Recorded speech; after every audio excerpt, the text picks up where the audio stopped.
Regai tisangane mangwanani ano toda kutenda nemukana watapuwa naMwari kuti tisangane uye titaure pamusoro pematambudziko enyika. Ndava chinonzi revolution kudzidzisana nekuonesana uye zvakare nekuvhurana pfungwa ndo zvikuru zvatinofanirwa kugara takaziva semhuri yeZimbabwe.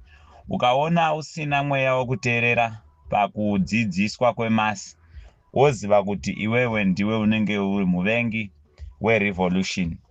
Ndava revolution kurwa tichishandisa simba reveruzhinji, asi haukwanise kurwa usingazive zvauri kurwira uye nemarwiro anoitwa zvinhu. So a soldier without knowledge is a potential criminal. Ndo zvinotaura vakadzidza kuti pfura, kuti musoja asina information akangofanana nembavha. Saka tinoramba tichitaura, ndosaka muchiona every day tinouya pano tokudzidzisai nekukuonesai, pamwe toteerera imimi muchitaura nesu kuti tigonzwa kuti zvamunenge muchitaura nema-experiences amunoita kunzvimbo kwese kwamuri zvinenge zvichishanda sei uye tinozviadresa sei. Toda kutenda vese vari kubatirana nesu, nyangwe zvazvo tichiita kakuda kuvhundutsirwa nevari kudonhedza channel, but tinotenda kuti shoko rakatofamba kare. Vanomiririra revolution vavapo pabasa paground. Tinotenda, tinoti congratulations to the committee yakasarudzwa nezuro ichaita zvema-engagements nema-chiefs edu nemafundisi edu, yakamiririra vana veZimbabwe. Zvazvinoita ndezvekuti isu hatina kubereka mutungamiriri uye zvakare isu hatisiri vekutumwa nevatungamiriri.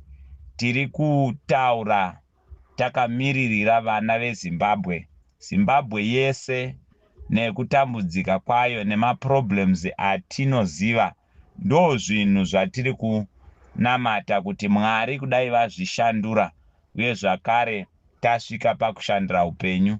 Ndo saka tiine donzvo rinoti defending the national resource to protect the future. Issue yatinoda kuti mhuri yeZimbabwe mugonzwisisa issue ine chekuita nekuchengetedza upfumi. Ndava vazhinji venyu amunzwisise kuti kana tichiti we are on the economic revolution, tiri kutaura nezvei. Vazhinji vanofunga kuti hondo yatinayo ndeyekugrabha power, which is wrong. Ndava power harina basa. Power unogona kuriwana nekugara maoffices ekutonga nyika uchitonga varombo.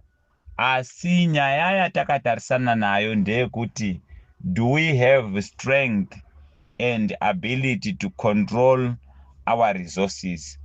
Ndo saka muchiona hurumende yeZANU-PF yatadza kuti itonge nyika nekuda kwekuti hamuna kugadzikana. Chero ukava baba mumba, vana kana vachinzwa nzara, chero mukadzi wako anokudheerera. Ndo zvazvakaita. Ndepapi pavakairasa varuma? Varuma ava vakagamuchira simba rekuzvitonga kuzere nekufamba nedzimotokari dzinodhura, vakachengetedzwa. Asi pachokwadi simba rezveupfumi harisiri mumaoko avo. Ma-negotiations eLancaster House akatengesa simba rekuzvitonga pamusoro pezveupfumi hwenyika yedu, rikatipa simba rekuzvitonga pamusoro pezvematongerwo enyika. Naizvozvo mapolicies atinoshandisa ndiwo atsikirira vana veZimbabwe kusvika izvezvi tive tisina chatiinacho. Saka tiri kuti kudii? Taakupinda muphase 2 yechimurenga inonzi season 2, where we are fighting for the economic emancipation. Nekuti upfumi hwenyika yeZimbabwe unogona kuchengeta chembere yakabva kubasa ikaenda papension igodya mudyandigere zvakanaka pasina kunyunyuta. Upfumi hwenyika yedu unogona kuchengeta manesi kuti vaite basa vasina chavari kuchema vachidya rifa renyika yavo, uye ministry ichigona kubudisa mari inobhadhara maticha vagofara nemanesi pasina anonyunyuta. Upfumi hwenyika yedu hunogona kuita kuti masoja adzokere paya pekuti maiti mukasangana nana mukoma vaitora magaba ebhifi vokukandirai moziva kuti ndoke masole edu aya anochengetedza nyika.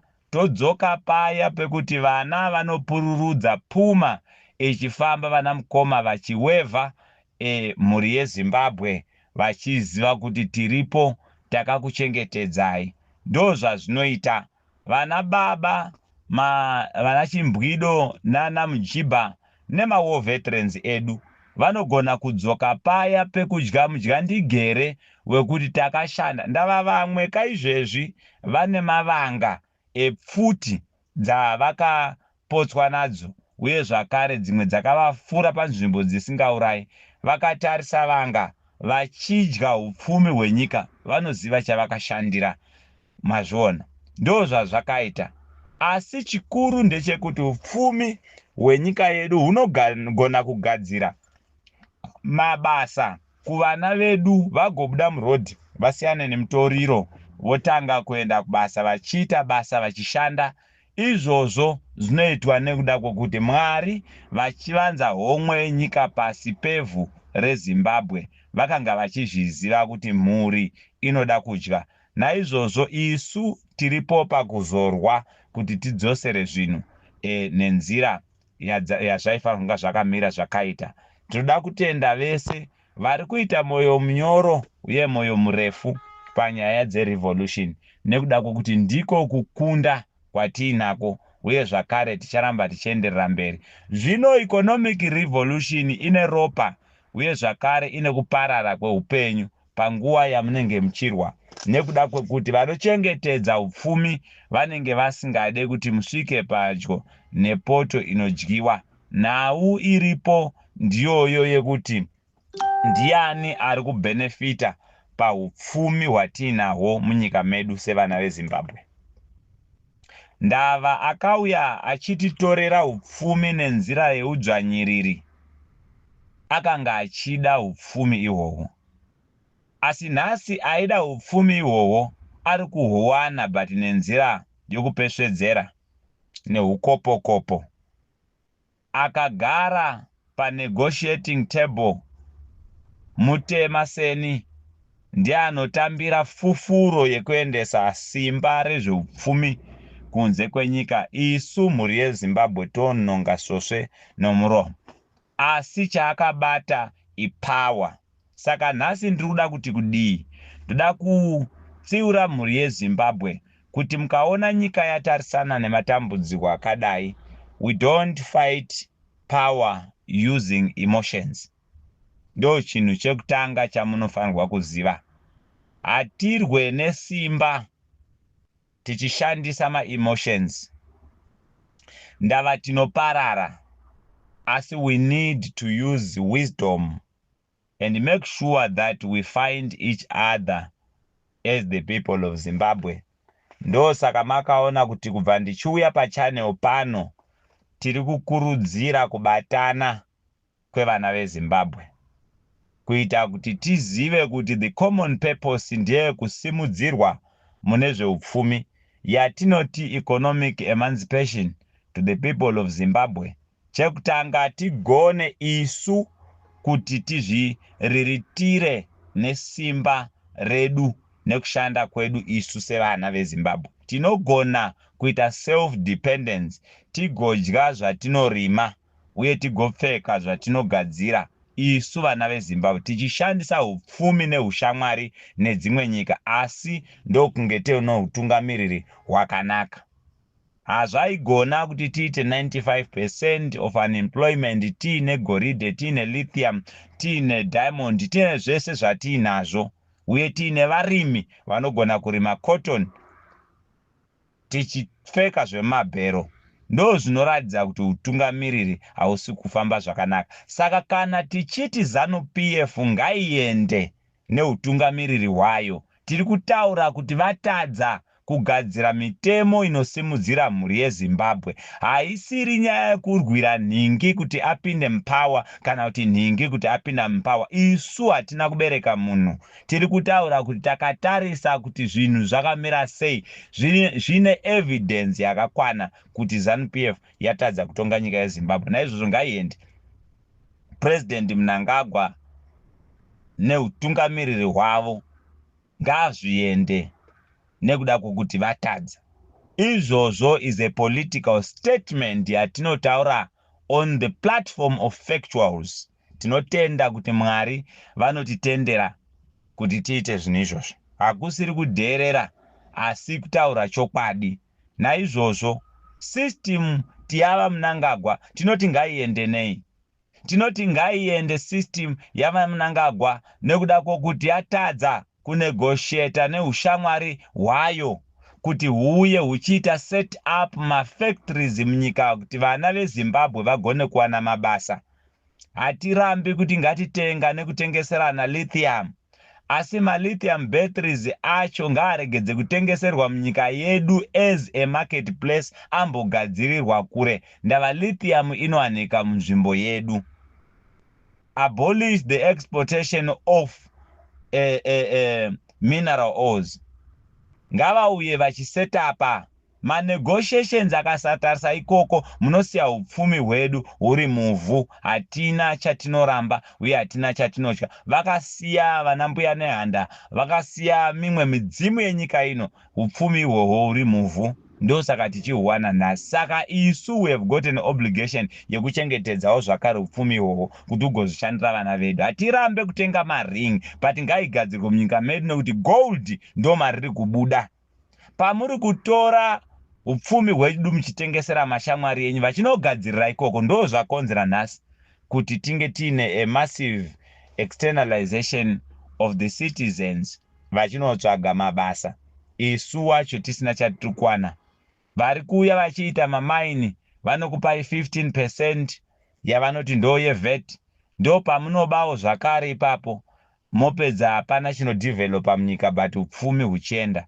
Ndo zvimwe zvatiri kuti utungamiriri wava Mnangagwa ngahuende. Saka kana maakurwa vana veZimbabwe, muri kurwira upfumi hwenyika kuti hushandire nyika. Imi kana upfumi ukatanga kushandira nyika, nemi muchatanga kurarama zvakanaka. Izvozvo ngazvizivikanwe kumadzishe edu, ngazvizivikanwe kunana Chimbwido, ngazvizivikanwe kunana Mujibha, ngazvizivikanwe kuworking class, kuprivate sector, ngazvizivikanwe ikoko kumacivil servants kuti ndiro donzvo rechinangwa chatiinacho. Isu tiri kurambirana nezviri kuitwa neutungamiriri hwava Mnangagwa wekudzidzisa vana kuti kana wada kudhiraivha mota unenge wakumbira woipiwa.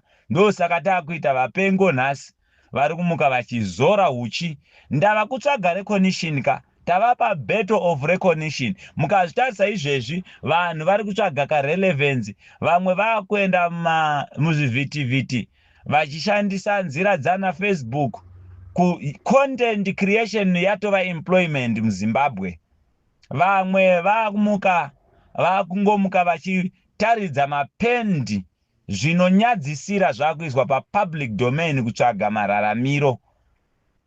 Vamwe ndo vanozora uchi, vamwe vachiita zvisina basa, kuri kutsvaga kupiwa. Generation yekushanda ndo inovarwa kugadzirwa nehurumende, kwete generation inomirira kuti mandiona here vachivhayo mugondipa. Kuparadza nyika ikoko muchiunganidza upfumi hwamunonga muchizoti imimi pachenyu hunoshandira imi. And zvakare nemiwo futi you are under siege. Ndava upfumi hwamuri kuba, you are taking it outside the country. Hakuna ane mabillions ari invested into that country. Zimbabwe haina kana an operating economic system inogona kuva necurrency yayo chaiyo chaiyo, kana banking system ine capacity yekutakura upfumi hwamuinawo hwamuri kuba. muri kuendesa kunze kwenyika. Vazhinji venyu you have got ma offshores accounts amunenge muchiti kana maakuita zvinopesana nema colonial masters enyu amunoti ndo ma trade friends, munotanga kuudzwa kuti tokufrizira account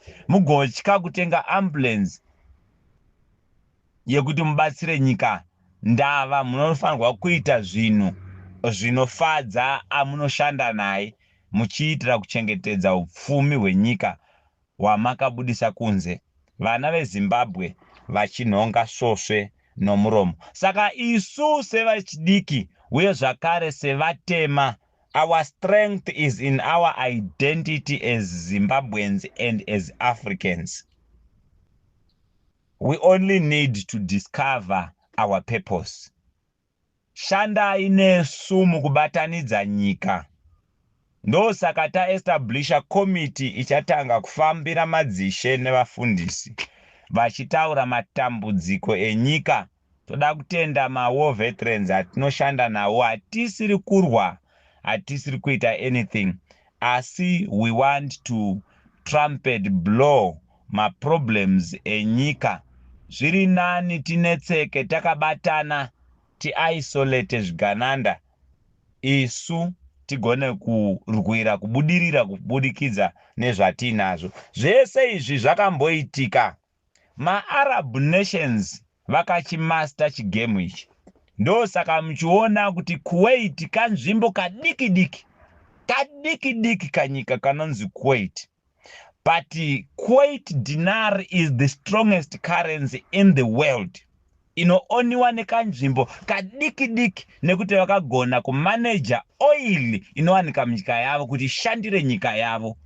Nanhasi uno ndo strength yavo. Upfumi hwenyika ndiyo strength yenyika. Saka ndine urombo kune vechidiki vanofungidzira kuti kuchengetedza pawa yevakuru yavanoda ndiko kuti uwane upfumi, modya fufuro. Nyika ino inogona kusisa mukaka munyatsu yayo inochengetedza vana vese. Izvozvo ngazvizivikanwe kumadzishe, ngazvizivikanwe kune wese mwana weZimbabwe. Let us not focus on power, but focus on future. National development ive our biggest priority pa economic revolution. Mwari ngavarambe vachikitirai zvakanaka.